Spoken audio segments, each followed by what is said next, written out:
Hey guys, I'm Georgia and welcome back to my channel for another video in my midweek mystery series, where today I have a video full of case updates for you. I like to do these videos a couple of times a year just to make sure that both me and you guys are keeping up to date with the cases I've already covered on my channel. Interest in these cases shouldn't end as soon as the video ends. These are real stories which are constantly evolving and changing, and there's always new things happening. Today I have quite a few huge updates to share with you, including 4 Doe identifications and some big steps forward in some well-known cases as well. Yes, we're going to be talking about the Zodiac Killer identification later in this video. I'll leave links to each of the original videos in the description box down below in case you want to refresh your memories or if you're new here and new to the cases. But without further ado, let's begin on a more positive note with 3 does who have been identified.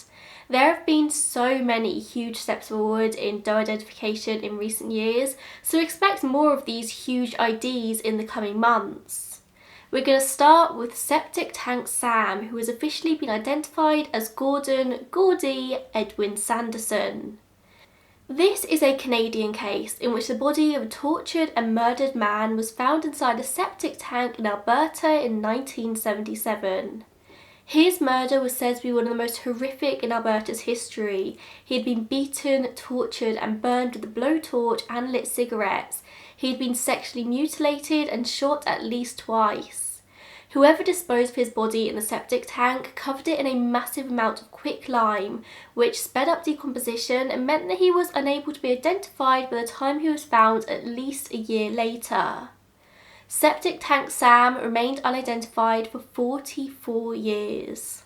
Over the years, investigators have interviewed multiple potential witnesses and followed up on thousands of leads, but nothing led to any answers.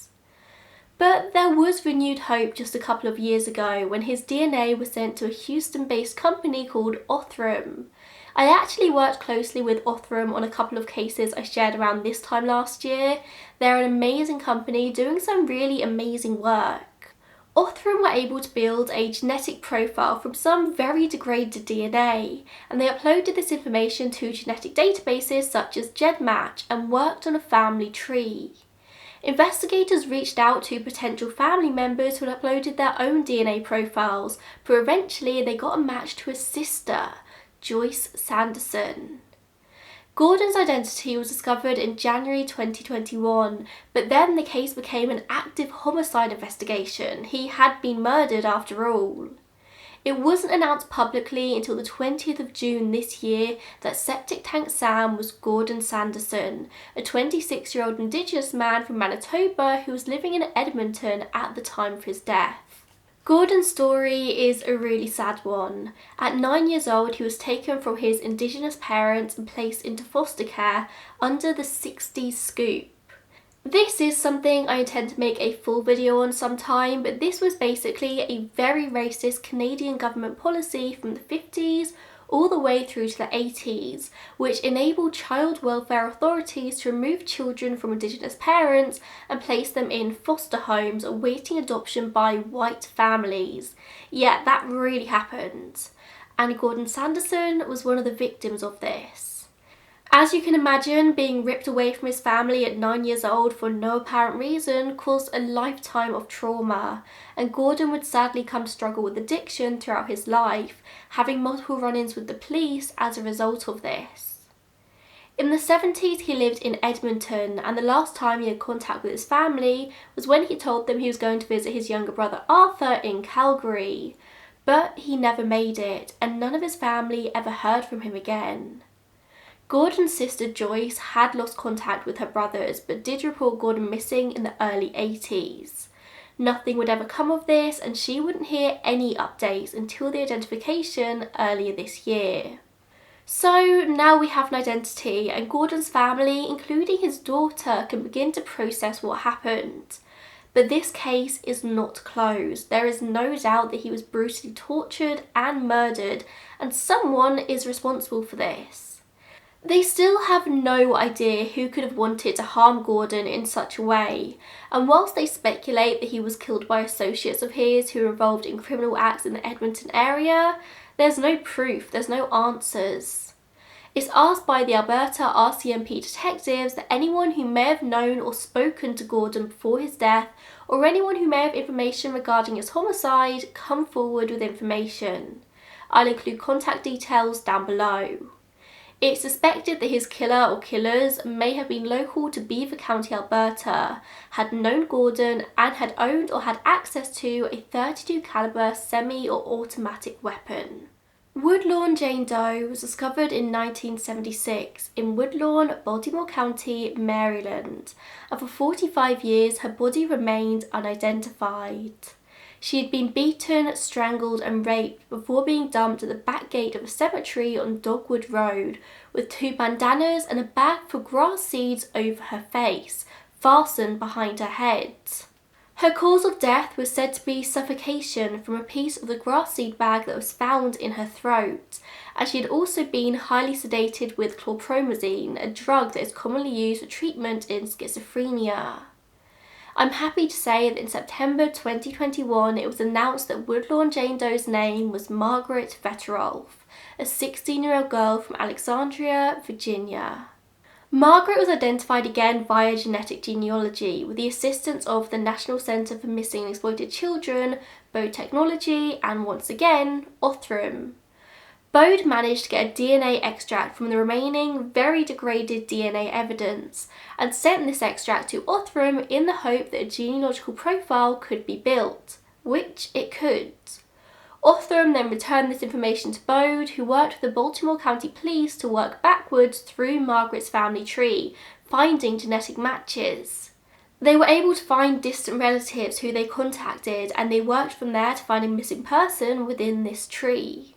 Margaret attended Hayfield Secondary School in Alexandria at the time of her disappearance, but as far as I could find, there's not been a whole load of information released about her.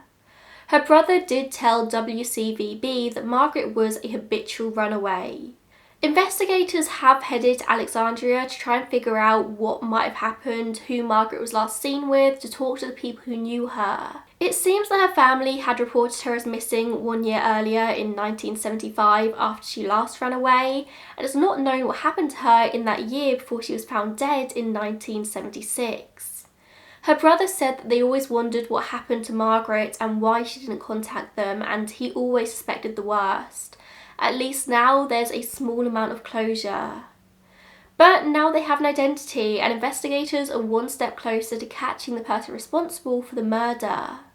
Margaret was found to have an unidentified man's DNA on her body, so there's a chance they could next try to find out who that belonged to, as long as this DNA isn't too degraded.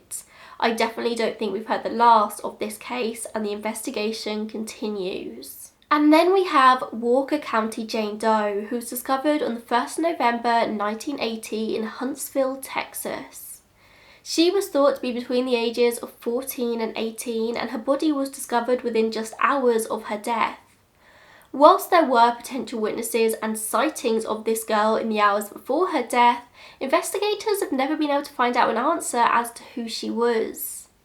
I don't have loads to tell you for this one. The news about this identification was broken by forensic artist Carl Koppelman, who has run the Who is Walker County Jane Doe Facebook page for many years.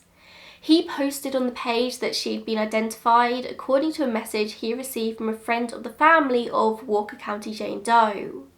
If the post is to be believed, which I think it is, the name is being withheld publicly to protect the privacy of her family, who are devastated by the news. Walker County Jane Doe's NamUs page has also been taken offline and noted as resolved, so it does seem like answers have definitely been found. It was strongly speculated at the time of discovery that Jane Doe was from Texas, but apparently she was not, and there are some photos circling the internet of this Jane Doe in real life, but apparently those are fake, so don't pay much attention to them. I don't know if her family will ever release her name publicly, but it's nice to know that now at least they can have some closure and begin their grieving process all over again. It seems that she was also identified via genetic genealogy, and I don't know if her identification has led to any answers about her murder. I hope so, but I guess we're just gonna have to wait and see with this one. Moving on from those for a moment, possibly one of the biggest case updates I have for you today, or at least the one which so many of you have messaged me about, is to do with the murder of Faith Hedgepeth, a third-year student at the University of North Carolina at Chapel Hill, who was murdered on the 7th September 2012. Faith was found in her apartment that morning by a friend, having been beaten over the head with an empty liquor bottle. There was evidence of semen and male DNA at the crime scene, but despite this forensic evidence, it never led to any arrest. It was only able to eliminate suspects. This was a particularly horrific crime. It was a brutal murder, and there was a note found at the scene which read, "I'm not stupid, bitch, jealous," possibly written on a piece of paper ripped from a white paper bag. Again, if you want the full story, then please go and watch the full video. The video is a few years old now, but it should be okay enough to give you a good picture. But I am pleased to announce on the 16th September 2021, just last month, a suspect was arrested without incident and charged with first-degree murder in the case of Faith Hedgepeth. 28-year-old Miguel Enrique Salguero Olivares is being held currently at Durham County Detention Facility under no bond. Whilst investigators haven't released much information, Miguel was captured after being charged in August 2021 with impaired driving, having an open alcohol container, a fictitious vehicle tag, no driver's license and no insurance in Wake County, North Carolina. It seems that DNA taken from him at this time was quickly matched with the DNA found at the crime scene of Faith Hedgepeth, and police soon moved in to arrest him for this. Not much is known about Miguel. The arrest warrant shows that he lived in Durham and worked at a pizzeria. His mother has told WRAL that Miguel didn't attend the university and he didn't have many friends there, didn't have many links to the university, saying that she didn't believe that her son is a murderer, and she says that he didn't know Faith. Investigators have said that Miguel has never before been a suspect in this investigation, and they have not said whether he was known to have any relationship to Faith, or if he'll be charged with any sex offences. For the moment, that is about all we know, which isn't much. The Chapel Hill police chief has said patience will be asked of you. This story will take time to completely unfold. So I guess I'll just keep you guys informed on this one over the next few months, or maybe even over the next few years. The justice system is incredibly backed up right now, so things are just taking more time than usual. We're just going to have to wait it out. I really do hope this provides some final answers for Faith's loved ones who have stood so strong over the last 9 years. It just goes to show that DNA is always going to catch up with you nowadays. You can't outrun it. I've seen a lot of people questioning this online. I think over the years there have been so many different theories about who killed Faith. There are, if I remember correctly, a lot of very questionable, shady people involved in this story. Some people are wondering if Miguel did this, if he did it alone, or if he had other people helping him. I guess we're just going to have to wait and find out. The case of Claudia Lawrence is one of the most well-known cases here in the UK. 35-year-old Claudia disappeared in March 2009. She finished her shift as a chef around 2 p.m. on Wednesday the 18th of March and was recorded on CCTV leaving the premises a few minutes later. At 3 p.m. she was seen on CCTV passing a shop near her home. That evening she spoke to both her mum and her dad on the phone. She sent her last text at 8:23 p.m. and then failed to turn up to work at 6 a.m. the next morning. From there, no one's ever seen or heard from Claudia again. This truly is a baffling case. Despite huge amounts of media coverage and hundreds of lines of inquiry followed up by the investigators, there's never been so much a clue as to what happened to Claudia. Despite 12 years having passed, her case is still very much active, as illustrated by police searches conducted in August of this year. When I first read about these searches back in August, I really hoped that by the time I came around to doing an updates video, I'd have something huge to share, but honestly, I don't really. Searches of the Sand Hut and Gravel Pits, which is a fishing spot / pond about 8 miles outside of York, took place. The search took several days with police experts, search dogs, divers and forensic archaeologists taking part, and the pond was completely drained. Whilst there were a small number of items recovered in the search that are going to be assessed for relevance, ultimately nothing was really found. We don't know exactly what tip led the police to search this area, but Detective Superintendent Wayne Fawkes, who's leading this inquiry, has said that they've received lots of separate pieces of information over the years that all pointed towards that area. He said, "Armed with fresh information to the inquiry that seemed to corroborate known facts, we were duty-bound to conduct thorough searches of the area. Not searching was not an option, not for Claudia, not for her family, and not for the wider public." I can imagine the police are very frustrated not finding anything of use in this search, but it has led to renewed interest in the case and more members of the public coming forward with potential leads, which can only be a good thing. I did really hope that I'd have something bigger to share in regards to Claudia's case in this video, but sadly that's not to be. This is just the way cases are sometimes. Searches and nothing, till hopefully eventually one day there will be something.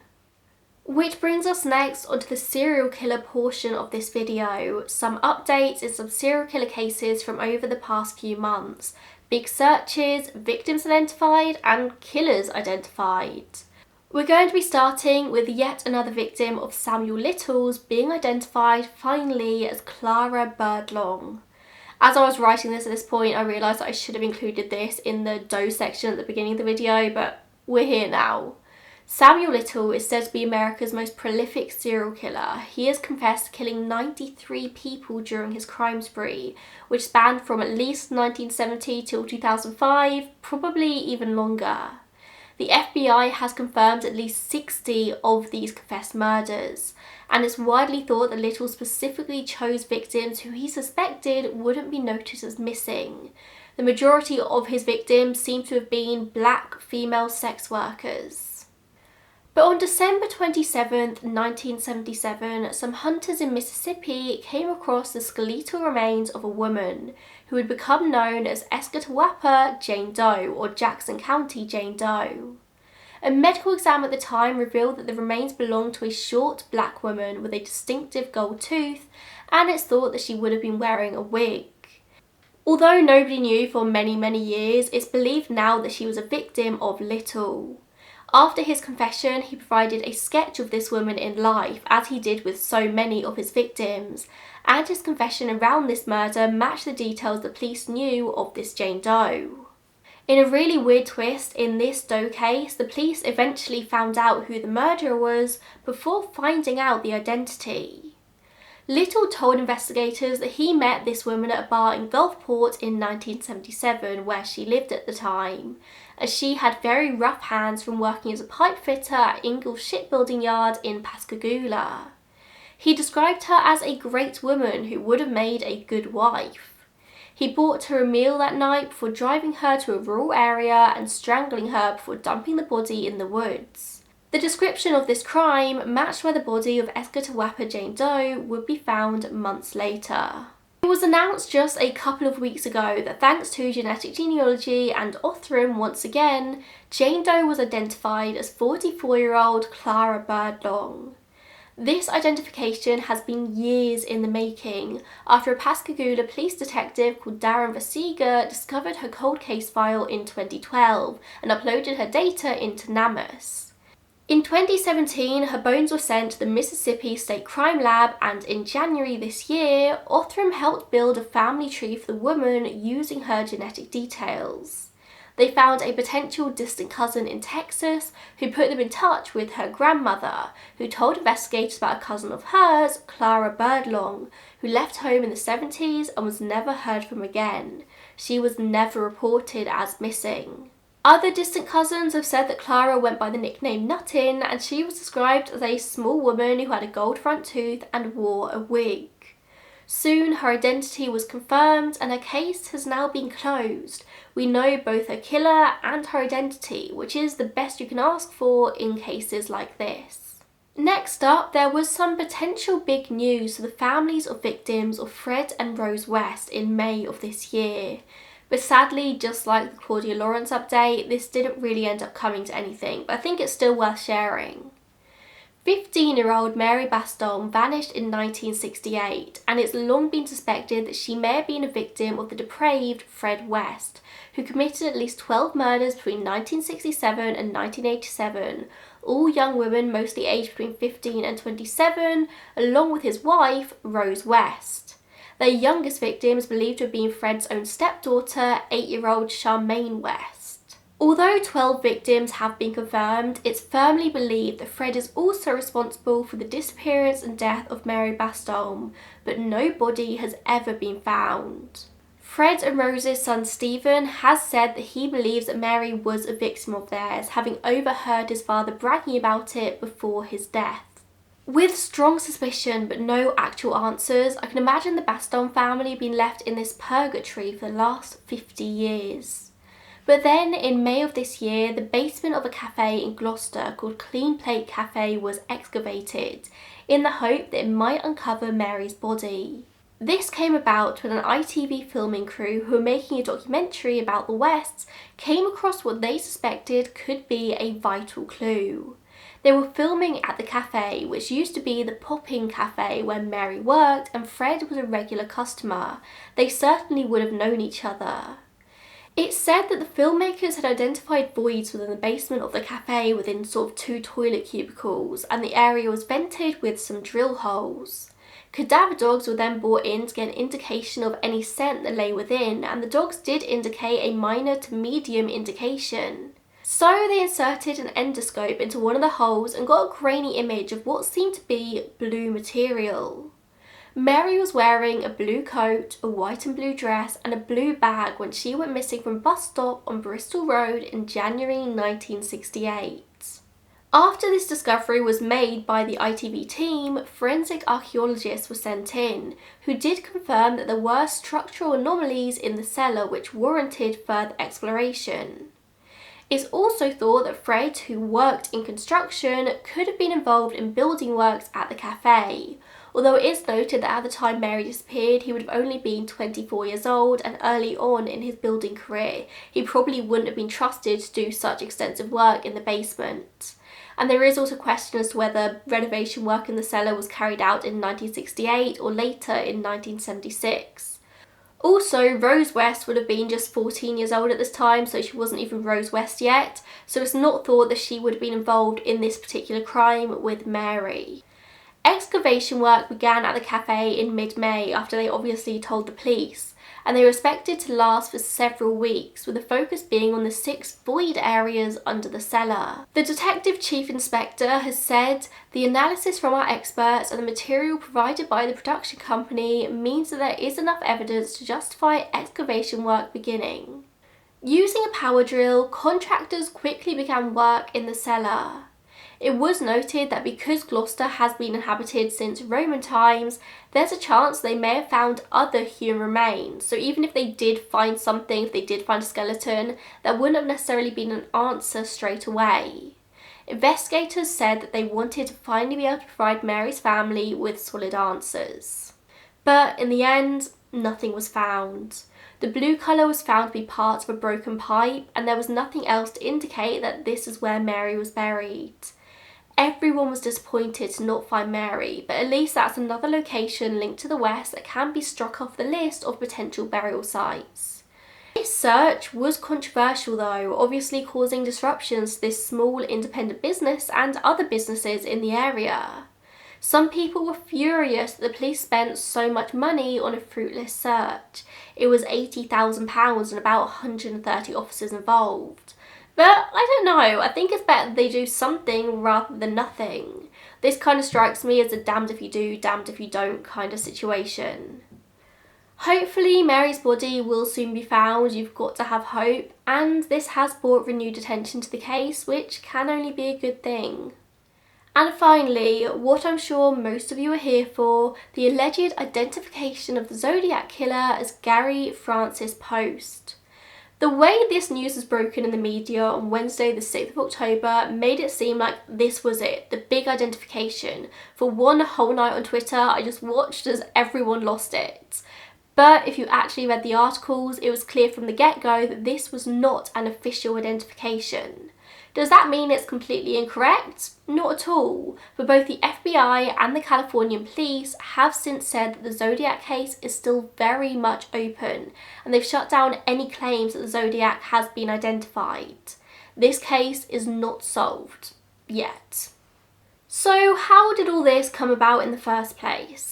It was actually a volunteer investigative group called the Case Breakers who broke this story, who according to their website are a 40-member task force led by retired FBI agents who have a combined 1,500 years of skill sets in policing, criminal justice, forensic, academic and investigative knowledge. They work on a number of cold cases it seems and have solved some of them. But of course, the Zodiac solve is a jewel that every investigator wants in their crown, and the Case Breakers think they've done it. As we all know, the Zodiac was responsible for a number of murders around the Northern California area in the late 60s. He's never been identified, and he sent a number of mysterious ciphers to the local media, adding further intrigue to his crimes. There have been multiple suspects over the years, some considered better than others, but never a solid answer. Potentially until now, that is. In information from a press release, the Case Breakers say that they've identified the killer as Gary Francis Post, who died in 2018. They've spent years digging through evidence and have even uncovered new evidence in the form of eyewitnesses, filed court affidavits, and decades worth of photos from Post's very own darkroom, some photos that go back decades. We actually do have a fair bit of potential evidence to talk through here, so strap in. There are photos of Post which investigators have said irrefutably match a scar on the Zodiac's forehead, a scar described by 3 eyewitnesses and a cop. Post received his deep scars on his forehead as a result of a 1959 car crash.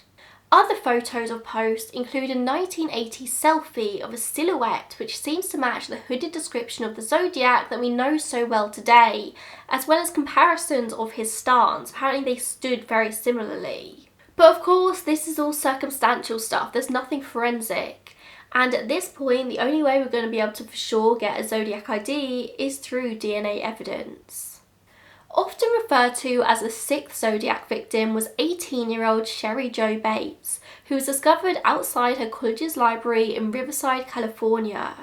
She would have also been the first Zodiac victim, having been murdered on October 30th, 1966.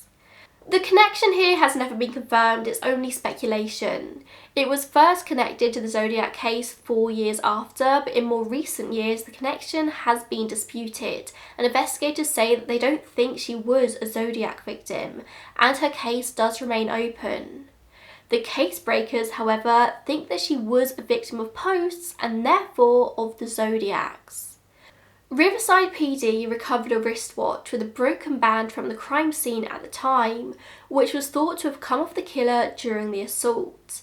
This was a Timex wristwatch which investigators believed was purchased at a military base. Around this time, Post was a United States Air Force veteran who was receiving medical checkups for a gun accident injury at the March Air Force Base Hospital, which was just 15 minutes from the murder scene. Forensic labs also noted paint splattered on the wristwatch face. After leaving the Air Force, Post became a house painter for over 40 years. A size 10 military-style footprint was found in the dirt, the same style and shoe size found at 3 other Zodiac crime scenes, and the same style and shoe size Post wore. Finally, Sherry had 4 brown hairs clenched in her fist from where she'd fought back against her attacker, the same colour as Post's. Obviously, a lot of people have brown hair, but it's just an extra thing on the list. The Case Breakers have called out the authorities for refusing to compare DNA found at Sherry's crime scene to that of Post's. Hopefully, all of this publicity will pressure them to do so they will have an answer one way or another. Riverside Police did also receive a note entitled The Confession after Sherry's death, and there are undeniably many similarities, including the same misspelled words between this note and later Zodiac notes. But that's not even it, that's not all of the evidence they have against this guy, there's more. They've even claimed that they have been able to solve the ciphers. Jem Buchholz, a former army counterintelligence agent who works with the casebreakers, told Fox News that in one of the ciphers the letters of Post's full name were removed to reveal an alternate message. So you've got to know his full name in order to decipher the anagrams. There's no other way to figure it out.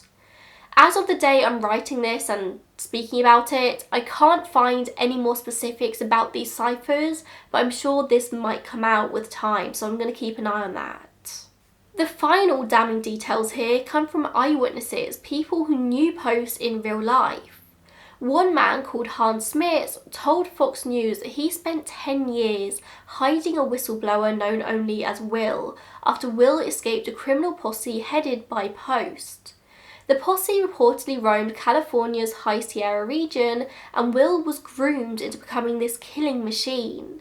He's furious at Post and has referred to him as a psychopath. He's tried to tell his story for ages, but for 7 years nobody paid any attention to what Will was saying until the casebreakers caught word and interviewed him. Will said, "He had a great side, he just didn't have a conscience. He could kill indiscriminately, and I mean, you know, he's pretty much proven that over the years he couldn't even stop after he moved up here. He still had to continue to kill, even if it was small animals, just to make himself feel better. I've seen him kill bears, deer, otter, ferrets, marmots, just anything that lived. He liked to shoot them, watch them fall down. He liked to mess with the carcasses when he was done. He just got bloody." Will has also said that he witnessed Post bearing murder weapons and has provided details of where investigators should look for these. Other people who knew Post in life have also said pretty horrible things about him. His own daughter-in-law has said that after her divorce from Post's son, Post sent his criminal posse after her, who broke her windows, threatened, harassed and assaulted her until she moved out of state. A neighbour's child, known as Gwenny, was babysat by Post throughout the 70s, who has said that Post taught her how to use guns for 7 years, teaching her in the woods for 5 days a week. He was a fanatic. She has also said that Post was violent towards his wife, who only ever slept on the sofa. In a recent phone call with the wife, Gwenny was told, "I'm sorry that I didn't tell the cops about his Zodiac past." She said now that everything makes sense. This guy was deranged. But that's about everything I have to share as of this moment about this Zodiac unveiling. I'm not getting too excited about it, as there are so many other people who have been dubbed the Zodiac over the years with just as much damning evidence against them. I'm not saying it's not Post, but until we have DNA evidence confirming it, then this case is going to remain open. I sincerely hope that the FBI are taking these claims seriously and they do run DNA tests. They actually do have Post DNA on file in Vallejo, so it's just a waiting game now, I guess. Anyone with any more information about Post is urged to contact the casebreakers. That's about all the case updates I have for you this time around, but if I've missed any, then please feel free to share any information you have down below. As exciting as it is for the true crime community to have a potential big update in the Zodiac case, it's always the identification of those that get me the most. It's just always so touching for me to see people get their names back, to show that everyone was loved, everyone means something. Thank you so much for watching, and I will see you in the next one. Bye guys.